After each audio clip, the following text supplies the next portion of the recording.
And now, here is your forecast first. Almost 6 o'clock on a Saturday, and what a beautiful Saturday it is around the Quad Cities. Our satellite and radar shows we have sunshine. Same in Des Moines, in Chicago, in Milwaukee, in Green Bay, and La Crosse, and Minneapolis. You do run into some clouds by St. Louis and just south of Indianapolis. We've had a little bit of a breeze today, a lot of sunshine. Easy to get a sunburn this time of year too. Remember that for tomorrow because it's real similar weather on the way for Sunday. Here's the forecast first. It's great this evening. It's nice. Now we do have a little bit of a wind coming off of Lake Michigan out of the northeast, and that does cool us into the 40s for a little bit tomorrow morning. Mother's Day looks promising. I'll go over that forecast and the 7-day in a couple of minutes on our Quad Cities News at 6. Live from the heart of the Quad Cities, you're watching our Quad Cities News at 6 on Local 4. Hey there, happy Saturday from your local news here at 6. No one was injured in a house explosion early Saturday in Muscatine, and authorities find an injured person on the side of the road of an apparent crash in Rock Island County. It's our top story here at 6. A deadly overnight crash in Milan. Rock Island County Sheriff's deputies say they responded just before 4 a.m. to the 5100 block of Airport Road. They say they saw someone lying on the road critically injured and car debris at the scene, but no car around the area. Authorities took the victim to the nearby hospital, then to the University of Iowa, where they were pronounced dead. They haven't been identified yet as the situation remains under investigation. When no one was hurt when a house exploded in Muscatine early Saturday, just after 6 a.m., police responded to a couple of calls of a loud boom and smoke at a house on 8th Street about a block away from the Circle K. Fire crews saw the people from the home outside and safe. Firefighters took down the fire pretty quickly and stayed on scene until about 9 a.m. Authorities are estimating about $1,000 worth of damage, and they believe it's an isolated incident as it remains under investigation. Davenport fire crews took on an outdoor fire near the railroad tracks on West 2nd Street. Crews say the fire started just before 9:30 a.m. and smoke shot into the air after a pile of material caught fire near the tracks. Crews say they had it under control in less than an hour. No one was injured. Well, the spring fair remains a Mother's Day weekend tradition. The Beaux Arts Fair runs for one more day at the Mississippi Valley Fairgrounds out in Davenport. The Beaux Arts Committee hosts this and another fair to help raise money for the Figge Art Museum. This weather is absolutely beautiful this weekend. Bring your moms out here. Show them what people can do. We have local artists and we have artists from all over. One of those artists is an oil painter named Chris Abricht. She's kicking off her art show spring and summer season, and she calls this one of her favorite stops. She focuses on color and light and uses the outdoors as inspiration. My subject matter is not very traditional. I do a lot of whimsical swirls and kind of creating an atmosphere of wind blowing and birds singing and make it a little more fun than a very traditional painting. And the fair continues tomorrow morning on Mother's Day from 10 a.m. to 4. A 12-year-old in the Quad Cities is wowing people with his talent as a self-taught artist. Our very own Charlie Royland caught up with him this morning in Davenport. In his free time, 12-year-old Levi enjoys gardening, playing with his pet tortoise Turnip, and spending time with a paintbrush and a watercolor palette, working on one of his many paintings. Some days, Levi can be found adding new events to his resume, like the live painting event hosted by the Machine Shed on Saturday. I've never painted in front of a bunch of people before, but I have done other art events where sell my art, but this is definitely a first-time experience. Levi's artwork has been featured all over the Quad Cities. He became the youngest artist with work on display at the Quad City Botanical Center at just 8 years old. Stephen, Levi's father, says Levi has been painting since a very young age, but became more interested in making art in the past few years.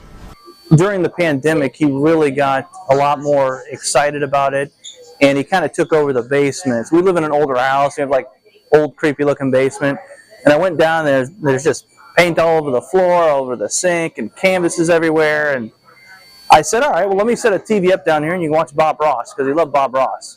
I think making art is very fun, and it can be very relaxing too, and it can really allow you to express what you feel and what you like and enjoy, and there's so many ways to do it, and there's no rules either, so it's just do whatever you want. Not only does Levi love what he does, he has been recognized for his talent, winning back-to-back People's Choice Awards at the Renaissance Art Festival, where he earned the highest number of votes in the festival's history. I think it's really cool. I think we try to instill in him not to be a showboat, you know, and I mean, it's cool to win something, but it's not like we're not going to brag about it, but it's just cool to see that somebody recognizes his talent. And to people who are interested in art but don't know where to start, Levi suggests just going for it. If you've not started doing art, I do recommend trying it. It's very fun, and if you don't like it, just throw it away and make a new one. It's not like something bad's going to happen. In Davenport, Charlie Royland, our Quad Cities News. Well, the largest one-day food drive in our area was back. The letter carrier's annual nationwide food drive is your chance to help students who rely on free and reduced school lunches this summer, and local food banks as well. You may have already stamped out hunger by putting non-perishable food items in a bag next to your mailbox. Last year, the drive helped feed more than 40,000 families thanks to letter carriers and volunteers collecting more than 163,000 meals. Now, your local pinpoint forecast. All right, I'll get to the forecast for Mother's Day here in just a second. Look at this, though. This is pretty cool. So I was outside for a little bit of exercise earlier today, and I came across Penelope and Sengha, and they had a little free juice stand outside, so I thought that was pretty cool. I tried to tip them, but then I realized I didn't have any money with me or anything like that because I was just, again, out for some exercise. So I walk about 10 yards down the street, and then I turn around and I come back and I talk with their mom, and I say, hey, how about we put a picture of the free juice stand on the weather forecast tonight? So I think they're watching right now. Thank you, Penelope and Sengha, and that was a great little treat on a warm summer-like day outside. So that was really good. They gave me some juice. It was blue, and it was delicious, and it was refreshing. So again, thank you for that. All right, well, it's Mother's Day coming up tomorrow, and here's the forecast for Sunday in the Quad Cities, a lot like the weather we had today. We're going to have a high right around 80 with a lot of sunshine, so it'll make for pretty good weather for everybody celebrating with mom or mom celebrating specifically, as that's what it's all about coming up here on Sunday. Weather headlines before we get to Sunday. It's a great Saturday night coming up. Mother's Day weekend unfolding just the way it looked like it would, which is with some great weather. We'll stay dry for now, and I do think we could hit 90 degrees for the first time this year next week. Thursday will be the day to watch for that, and Thursday will also be the day to watch for the potential of some strong thunderstorms. Here's what it looks like outside on a gorgeous Saturday night. There's Muscatine, and it really looks like summer outside. Those trees are full of leaves. What a change over the last couple of weeks as we're now into the middle of the month of May. Before I show you the temperatures at 6 o'clock, I want to show you the temperature change. Remember yesterday it was in the lower 70s. Well, today we've made it into the lower 80s, so a lot of places are about 8 to 10 degrees warmer than it was at the same time yesterday. In the Quad Cities, we're sitting at a comfortable 80, but look at this. Over around Chicago, it's only 59. Our wind is out of the northeast. The water temperature for Lake Michigan is still pretty cool this time of year, so that air mass is a lot cooler. That's being advected or pulled over in our direction with these winds out of the northeast. So even though it's 80 right now, it will cool down into the 40s coming up later on tonight. This evening, you can see the temperatures falling. Right now, we're around 80, 70s for a couple hours, 60s for a couple hours, and then we're into the 50s. And again, we will feel the difference here later tonight. Satellite and radar looks fine, so we'll jump ahead to the Futurecast computer model, and it also looks pretty good with more sunshine on the way for Sunday. Low storm chances Monday, Tuesday, and then Thursday's the day when we could have severe thunderstorms. We're already highlighting at least a slight risk for severe thunderstorms from around Iowa City to Chicago and beyond, and of course that does include the Quad Cities. So again, Thursday will be a day to watch for that. So I intend to do that just for you here over the next couple of days. Tonight we're clear and cool, late, 48 for the low. Mostly sunny and really nice again tomorrow. 7-day forecast, good weather for Mother's Day, low rain chances Monday and Tuesday, and then Thursday, 90 for the first time this year. It is really going to feel like summer, and some of the storms on Thursday, if they develop, could be on the strong side. Yeah, it's going to be a beautiful just summer week. It's just feeling like summer all the time now. Yeah, and again, you can get some sunshine this time of year. You can get a sunburn this time of year. Real good idea to wear some sunblock, something I'm going to remember to do tomorrow, because I didn't have a whole lot of it on today. We were not prepared at all. Sorry to say, that was my bad. It won't be the same tomorrow. Well, we'll get back onto that. Well, coming up, sports is next. A soccer tournament that's bigger than just the game. The Davenport North community coming together to remember the life of Mackenzie Gamble. Nick Couzin has sports next at 6. Complicated than it had to be. Maybe I'm mistaken, but it's taking something out of me. Maybe I'm too patient, cause I waited until now to see. Take what you say and I ruminate away reality. The bigger than soccer sports tournament going on over at Davenport North High School. What started as just 2 teams 7 years ago has grown to 12, honoring the life of Mackenzie Gamble, the late daughter of Wildcats head coach David Gamble, who passed away from ovarian cancer at 21 in 2019. All proceeds from the tournament go to the University of Iowa's dance marathon. If you'd like to donate, Venmo David Gamble 1243. How much the community has taken to this event.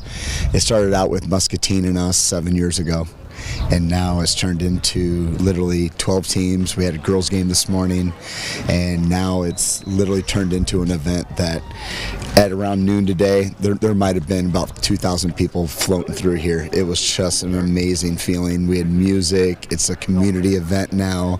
It is the largest event right now in boys soccer in Iowa, besides the state tournament. Love to hear that. As the 2 seed in the CCIW tournament, Augustana softball battled back after a Thursday loss, winning 2 straight on Friday to avoid elimination, setting up a championship matchup with top-seeded and host Illinois Wesleyan. The Vikings are back in the title game for the first time since 2014. Trying to come back in this one, bottom 2, down a run, Mackenzie Stantz hits a little dribbler to second. That's bobbled and able to beat the throw to first, and the tying run scores 1-1. Bottom 4, former Sherrard Tiger Tegan Ness at the dish. Ball gets by and the Vikings capitalize on the wild pitch. They're down just 1 now, but the throw to third is out.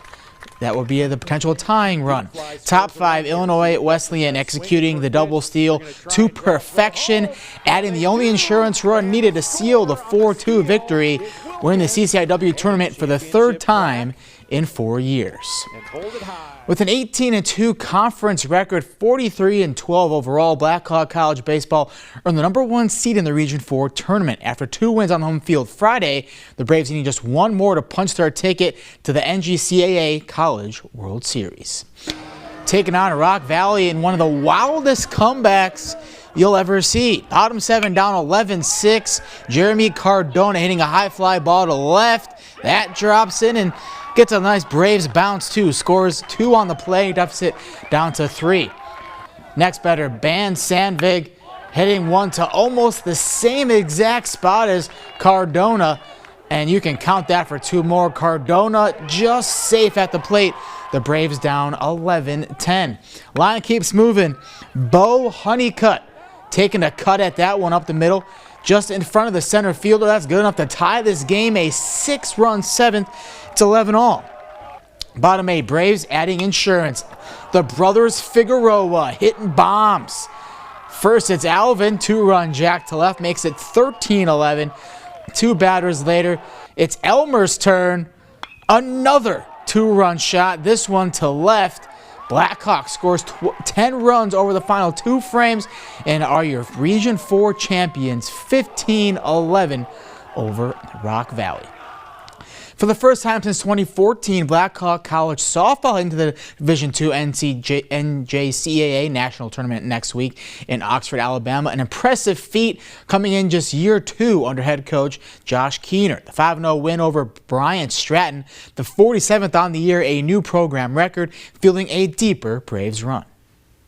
Going into Alabama, we all know that we've had a head start winning these tournaments, and we know that we've been putting in the work for the grind, and we'll go get them down there. I feel like just keeping up our momentum is going to all translate to our culture. Once again, I think just the bond that we have as a group is so inseparable that no matter where we're at in the country, in the state, we're going to dominate no matter what. Play our brand of softball. Play hard, throw strikes, have great at-bats, and the rest of it takes care of itself. I can't even think about Alabama right now. I'm so happy for these guys. Can't put it into words. After we got the 2 runs in the top of the 7th, got the first out in the bottom of the 7th, my thought process was I wanted to watch them enjoy it. And I got to do that, and I will never forget that moment.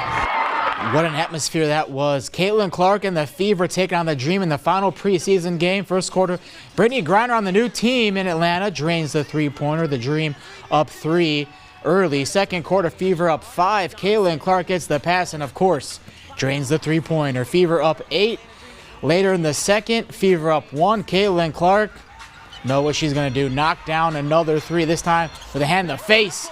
Clark finished with 13 points. The Fever win 81-76. Hami now just a week away from the season opener against the Chicago Sky. Of course, it's going to be always a good one. That is going to be something to watch. I didn't even know that they were playing each other in their opening day. It's really fitting. Everybody loves a good Caitlin Clark Angel Reese matchup. Oh, man. We'll see who gets it this time. Well, still ahead, we're celebrating National Nurses Week and Mother's Day, of course, tomorrow. We're getting to know the ones who help bring new people into the world. That's next here on your local news at 6.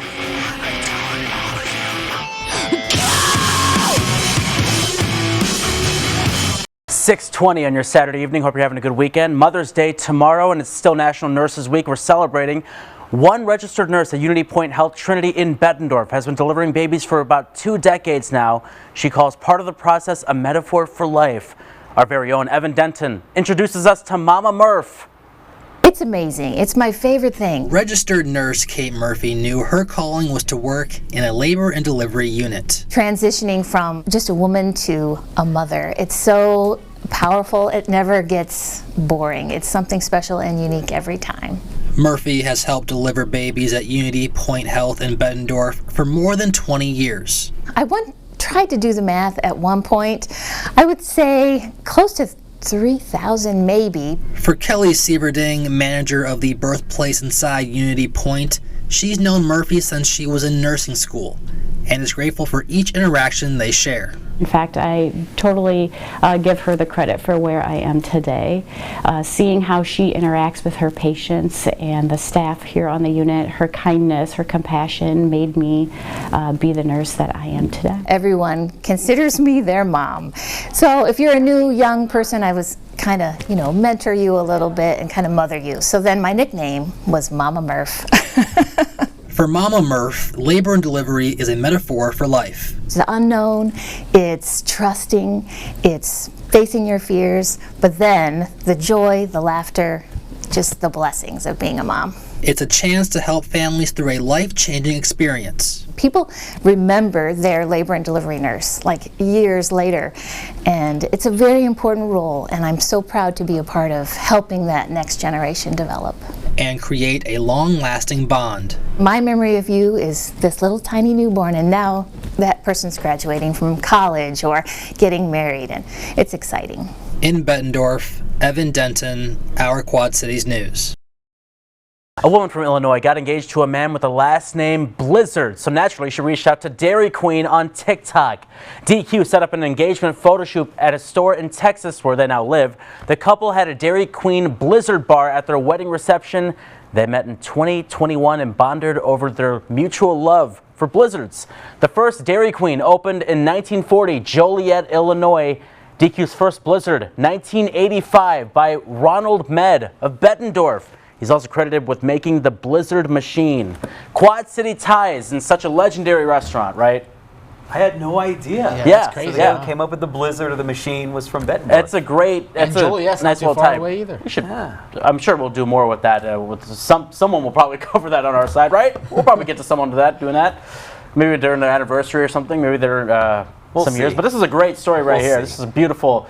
Really, it's nice pictures. They're just so happy. And his last name is Blizzard. I kind of wish that was my last name. Yeah, that'd be great for a meteorologist, right? Wouldn't that be pretty cool? Or Storm or something like that. Yeah. Steamwheelers, did they play the Blizzard today? Yes. Is it Green Bay? Is it the Blizzard? Yes. Oh, look at that. Yes. That's really interesting. Didn't go so well. I wonder if that guy's in that team. First loss of the season, is that right? For the Steamwheelers? Oh, good things come to an end. We'll have highlights on that in our later shows. All right, so they're not going to go undefeated. They can still be the champs, though. We'll see. We got in a couple more months, I think, right? It's a long season. All right, let's go to the 10-day forecast real quick. Tomorrow looks like a great day for Mother's Day with a high of 80 and some sunshine. Rain chances Monday, Tuesday, 90s with a chance for some strong storms on Thursday. Enjoy that summer weather, folks. We're back here at 5 at 9, CBS at 10. We'll see you later.